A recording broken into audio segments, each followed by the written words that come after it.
What's up, guys, and welcome back to our daily devotions. Man, I'm so glad you are tuning in today. Last time I spoke, I talked about the book that I was currently in as I'm reading the entire Bible in a year. I was in the book of Judges. This week, I've been in the book of Ruth, and the verse that stood out to me was the verse that stands out to everybody in the book of Ruth, and that is when Ruth is talking to Naomi, and she says, "Where you go, I will go. Where you stay, I will stay. Your people will be my people, and your God will be my God."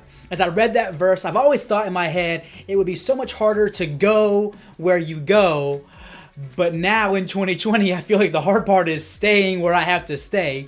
And I want to encourage you with this thought. Not just as Ruth talking to Naomi, but as we spend our time with God, we can say, where you stay, I will stay. And as we have to sit at home right now and we can't really go the places we want to go or do the things that we want to do, I want to encourage you and remind you that God is still right there with you. I don't know if you're anything like me, but honestly, it's a lot harder for me to spend my time with God when I feel like I'm just staying and there's nothing happening. I get a little bit less motivated. I get a little bit lazier than I need to be. And I just feel like, man, if I could just go to church, if I could just do this. But I want to encourage you that right where you're at, man, God wants to meet with you. He wants to be there for you. He wants to give you hope. He wants to give you peace. And I want to encourage you in this, man. You can stay right where you're staying and spend time in the presence of God, doing your 5-5-5, as Pastor Randy always talks about, spending 5 minutes in worship, 5 minutes in reading the Bible, and 5 minutes in prayer. And I promise you this,